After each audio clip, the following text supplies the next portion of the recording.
ہمارے گھر میں سالی صاحبہ جوتا چرانے، ہمارے گھر میں دولہا صاحب آ رہے سالی صاحبہ چوڑیاں پکڑنی۔ ارے وہ غیر محرم ہے، تمہارا شوہر نہیں ہے، اس سے تمہارا کوئی تعلق نہیں ہے، اس کی چنگلی پکڑنا تمہارے لیے حرام ہے، حرام ہے، حرام ہے۔ تم آگ پکڑ لیتی اتنا غلط نہیں ہوتا جتنا تم نے چنگلی پکڑے، پیسے مل جائیں بس۔ یہی تو رسمیں غلط ہیں، اس پہ عمل ہو رہا ہے۔ یہ سیکھیں کس یہودیوں نصرانیوں کے کارناموں کو آج مصطفیٰ کی سنت میں ہم نے زندہ رکھا۔ اور حضور کی سنت کیا ہے کہ بیٹی کو مہر ادا دیا جائے، مہر دیا جائے، مہر دیا جائے۔ قرآن میں اللہ نے ارشاد فرمایا، قرآن کی آیت سمجھ میں نہیں ہے لیکن مہر فوراً دینا چاہیے بیٹی کو۔ مہر ادھار ہے، ادھار ہے، ادھار ہے۔ کون دیتا ہے؟ مرنے کے بعد نقد مہر ادا کرنا۔ بیٹے والے پر ضروری ہے مہر دینا اور ولیمہ کرنا۔ بیٹی والے پر ایک بھی روپے کا خرچہ نہیں ہے شریعت میں، بلکہ اسے اور پیسہ ملنا چاہیے مہر کا۔ یہاں تک کہ جو چھوارے بٹتے وہ بھی بیٹوں والے کی طرف سے آتے ہیں۔ کوئی اسلام میں خرچہ نہیں ہے۔ خرچہ شریعت میں زمین دینا ہے، مکان میں حصہ دینا ہے، بینک بیلنس دینا ہے، یہ ہے اسلام۔ اس طریقے سے اگر شادیاں ہونے لگے، 10 بیٹیاں کسی کی ہیں، چین کی نیند سونے لگے تو آدمی بیٹی پیدا ہونے سے پہلے بوڑھا ہو رہا ہے، اس کے نام کے کھاتے کھولے جا رہے ہیں بینکوں میں، اس کے نام کی بیسیاں ڈالی جا رہی ہیں۔ بیٹی جوان ہوگی مال بننا ہے، بیٹی جوان ہوگی اس کے لیے ہے جہیز کا انتظام کرنا ہے۔ ارے قرآن پڑھو، قرآن جو کہہ رہا ہے ان باتوں پر ہمیں کہو بیٹی جوان ہوگی، ہمارے پاس جو حصہ ہے باپ کے ترکے سے بیٹوں اور بیٹیوں کو بانٹ دیا جائے۔ کون عمل کرے؟ آج ہندوستان میں بڑے بڑے لوگ بیٹھے ہوئے، کوئی عمل کرنے کے لیے تیار نہیں۔ قرآن کا جو قانون ہے وہ قرآن کے اندر جذب ہے، اس پر دھول قرآن پر جم چکی ہے۔ یہود و نصرانیوں کی جو رسمیں تھیں آج ہماری شادیوں میں اپنائی جا رہی ہیں۔ یہ حال ہے مسلمانوں کا، یہی آپ نہیں سب کر رہے ہیں۔ پوری دنیا میں دیکھو جا کر کے، یہیں کی بات نہیں ہے، پوری دنیا میں یہ کام ہو رہے ہیں۔ اور قرآن کے مطابق کون چلے گا؟ یہی تو باتیں ہیں، ضرورت ہے یہی تو باتیں بتانے کی ہیں، یہی تو ہم بتاتے نہیں ہیں۔ کیوں بتائیں گے؟ لوگ ناراض ہو جائیں، کیا ضرورت ہے یہ باتیں بتانے کی؟ یہی دین ہے، یہی اسلام ہے۔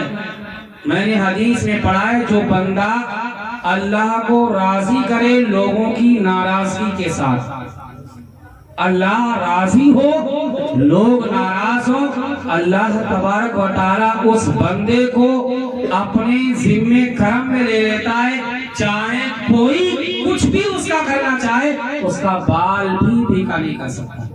جو بندہ اللہ کو ناراض کرتا ہے لوگوں کی خوشی کے ساتھ، وہی زمانے والے اسے اس لائق نہیں چھوڑتے جب تک کہ اس کی بے عزتی نہیں کر دیتے۔ یہ حدیث ہے۔ لوگ ناراض ہو، خاندان ناراض نہ ہو، بھائی ناراض نہ ہو، یار دوست ناراض نہ ہو، فوٹو کھینچنا چاہیے دلہن کا، کیمرہ لے کر کے چلو، ناراض کوئی نہیں ہونا چاہیے۔ چاہے اللہ ناراض ہو، حضور ناراض ہو، اس سے کوئی مطلب نہیں۔ یہ ہمارا ایمان ہونا چاہیے، چاہے کچھ بھی ہو جائے، پورا زمانہ ہمارے خلاف ہو جائے، ساری قوم پوری دنیا کی ہمارے خلاف ہو، صرف اور صرف ہمارے ماں باپ ہم سے راضی رہیں، ہمارا رب ہم سے راضی رہے۔ مولا علی ارشاد فرماتے ہیں جب رب راضی ہوگا تو آپ کا کوئی کچھ نہیں کر سکتا۔ خدا ناراض ہو گیا، دوسرا خدا نہیں ملنے والا، لوگ ناراض ہوں گے، اللہ نئے لوگ ایسے پیدا کر دے گا جو تم سے خود بخود محبت کرنے لگیں گے۔ جو لوگ اللہ تبارک و تعالیٰ لوگوں کے دلوں میں ایسی محبت ڈال دیتا ہے، لوگ اپنی جانیں ان کے قدموں پر نچھاور کرنے کے لیے تیار ہو جاتے ہیں۔ اللہ محبت ڈال رہا تھا نا۔ ہم نے یہ پڑھا ہے کتنی ہم کسی کی مخالفت کرنا چاہیں، کتنی برائی کسی کی کرنا چاہیں، جب رب کچھ نہیں کرنا چاہتا، رب نے اگر اسے عزت دی ہے تو آپ کچھ نہیں کر سکتے، ساری دنیا مل کر کے اس کا کچھ نہیں کر سکتی۔ اور رب نے اگر اسے رسوا کر دیا، ساری دنیا اس کی تعریف کرنے میں لگی رہے، اس کی عزت کرنے میں لگی رہے، لیکن اس کو رب جب اس کی بے عزتی کرتا ہے، رب اسے رسوا کرتا ہے، تو پھر کوئی اسے بچا نہیں پاتا۔ یہ ہمارا ایمان ہونا چاہیے، اتنا ہمارا ایمان پختہ اللہ اور اس کے رسول کی ذات پر ہونا چاہیے۔ ہم نے پڑھا ہے کلمہ لا الہ الا اللہ محمد رسول اللہ، اس کلمے میں دو ہی نام ہے، ایک اللہ کا، ایک محمد مصطفیٰ کا، باقی نہ خاندان کا ہے نہ بھائیوں کا ہے، کسی کا نہیں ہے۔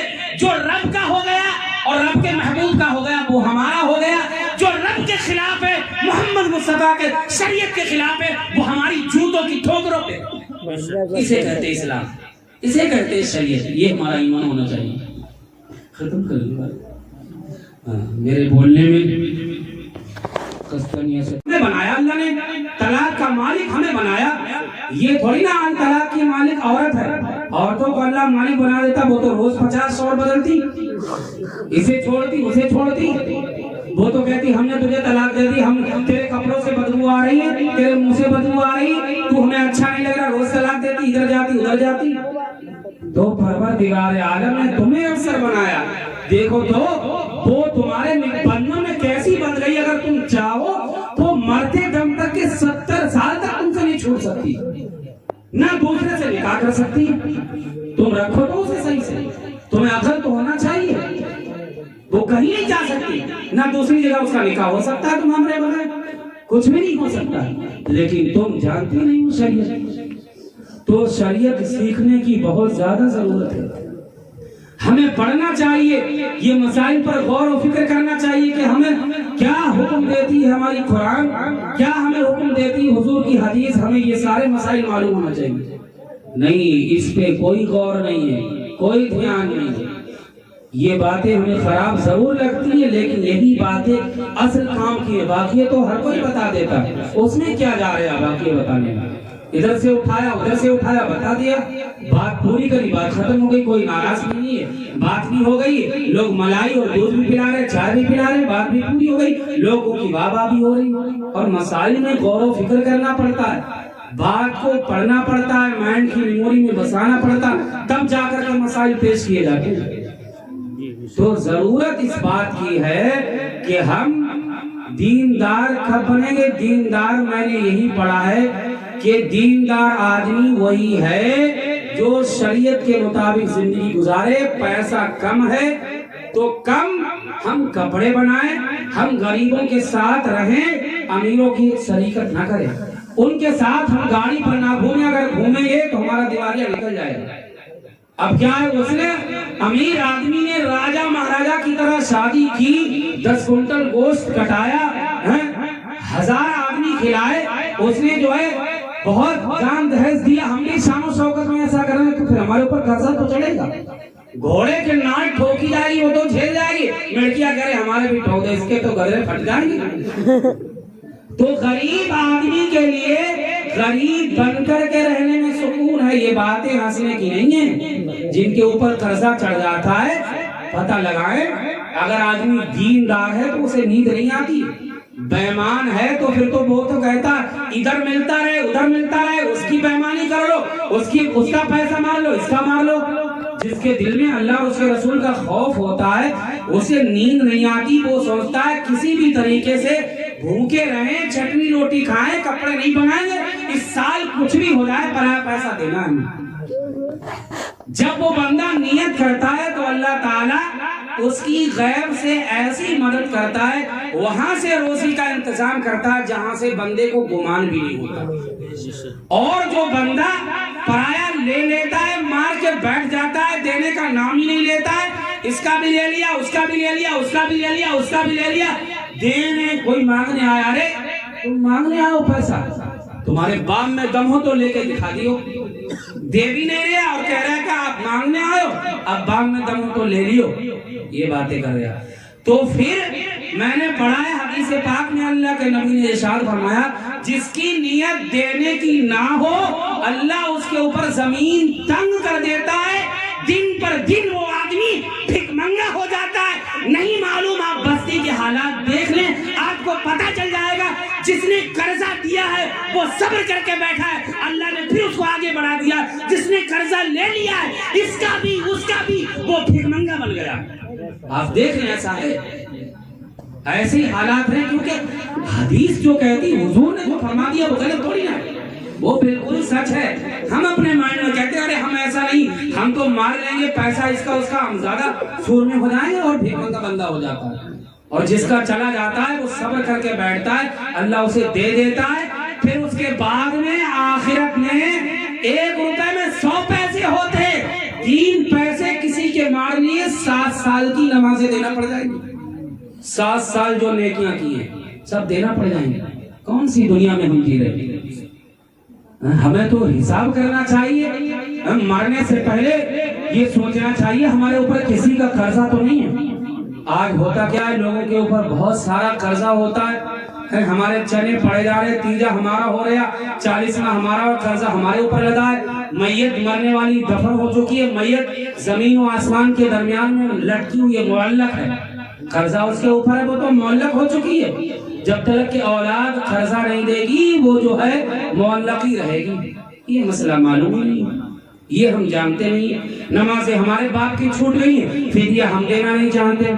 روزے ہمارے باپ نے قضا کیے ہیں, ان کا فدیہ ہم نہیں دینا چاہتے. 40 میں ڈیٹ پکڑی ہے اور کھوائی جا رہی ہے. حج ہمارے باپ پہ فرض تھا, ہم نے کسی غریب کو پیسہ دے کے حج بدل ہم نے نہیں کروایا. یہ کون کروائے گا؟ یہ تو پوچھیں گے, کسی عالم کے پاس جائیں گے تبھی تو آپ کو یہ مسائل بتائے گا. تمہارے باپ کی نمازیں قضا ہوئی, ایک نماز کا فدیہ 100 روپیہ ہے. ایک دن میں 5 نمازیں, ایک واجب 600 روپے ہوئے. ایک دن کے کہاں سے دو گے؟ چھوڑتے چلے جا رہے دھان اللہ سے, نمازیں چھوڑنے, روزے چھوڑنے, چلو جو ہوگا دیکھا جائے گا. ایک وقت کی نماز بندہ بلا شرعی عذر کے چھوڑتا ہے, مصطفیٰ ارشاد فرماتے ہیں اس کا نام جہنم کے گیٹ پر لکھ دیا جاتا ہے. ابھی ہمارا نام تھانے میں لکھ دیا جائے کہ تمہیں 5 سال کی سزا ہونا ہے, روٹی نہیں اترتی حلق کے نیچے, 5 سال کی سزا ہے, مر جاتے ہم, اور وہاں جہنم کے دروازے پر لکھا ہے. پھر کیسے کٹواؤ گے؟ جب تک کہ بندہ قضا نماز نہیں ادا کرے گا اور پھر اس کے بعد میں توبہ استغفار نہیں کرے گا, تب تک کہ جہنم کے دروازے سے نام نکل جائے گا. کٹنے والا ہے, چاہے کچھ بھی کر لیں, چاہے کتنی ڈیگیں لٹا لیں, چاہے کتنی چادریں چڑھا لیں, کتنی 40 میں کرائیں, سالانے کی بات بڑی محبتیں لوگ دکھاتے ہیں مرنے کے بعد. وہی 10 دن 20 دن 40 دن یہ جا رہے ہیں پھول لیے, یہ جا رہے ہیں پانی کی بوتل, یہ اگربتی, یہ ٹوپی لگائے, یہ سب بیٹے. پھر اس کے بعد میں ہم نے دیکھا 1 سال کے بعد میں, 2 سال کے بعد میں منڈی کو کتے گھسیٹتے پھر رہے, جس میں عطر لگتا تھا وہ کفن وہ کپڑے سب کتے گھسیٹتے پھر رہے, خبر میں کتے پیشاب کر رہے ہیں. کہاں محبت چلی گئی؟ ختم سب کچھ. یہی سب کا ہوتا ہے, ہم کب سے دیکھتے چلے آ رہے ہیں. بس 4 دن محبت ہے. یہ دنیا بڑی بے وفا ہے, کوئی کسی کا نہیں. سب اپنے اعمال اپنے آپ کر کے جاؤ, نیکیاں خود کر کے جاؤ.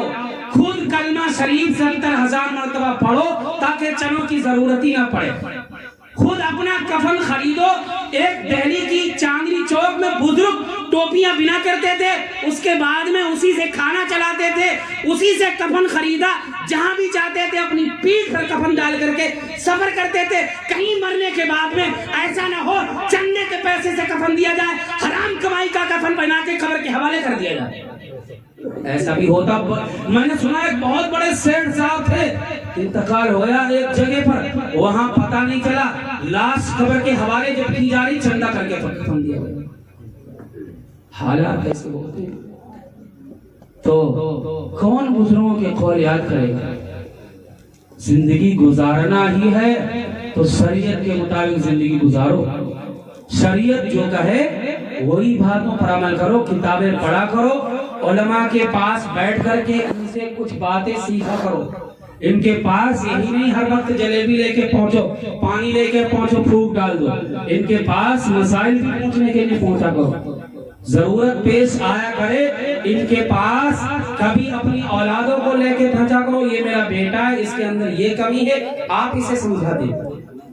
نہیں, ہم کبھی نہیں پہنچتے, کبھی ہمیں دھیان نہیں. دیندار وہ بندہ ہے جو دین کے مطابق شریعت کے مطابق زندگی گزارے، غریب بن کر کے رہے، اس کے اوپر کسی کا قرضہ نہیں ہے، نکاح کرے سادہ طور پر۔ حضور ارشاد فرماتے جتنا کم خرچہ ہوگا نکاح میں، کم ہوگا اتنی برکت زیادہ ہوگی، اتنی برکت نکاح میں زیادہ ہوگی۔ کم خرچہ کرے، پرایا لینا جہاں تک ہو سکے جتنا ہے وہی دیں۔ میں نے پڑھا یوصیکم اللہ فی اولادکم للذکر مثل حظ الانثیین، شریعت یہ کہتی ہے کہ بیٹی کو باپ کے ترکے سے، باپ کے مرنے کے بعد میں باپ کے مکان سے، باپ کی زمین سے، باپ کے بینک بیلنس سے حصہ ملنا چاہیے۔ للذکر مثل حظ الانثیین، بیٹے کو 2 روپے، بیٹی کو 1 روپے، بیٹے کا ڈبل، بیٹی کا سنگل۔ یہ اسلام ہے، یہ شریعت ہے، یہ قرآن ہے۔ جو قرآن کہتا ہے آج اس پہ پورا ہندوستان عمل نہیں کر رہا، کوئی نہیں کر رہا۔ آج کیا کس پہ عمل ہو رہا ہے؟ سنیں، آج عمل کس پہ ہے؟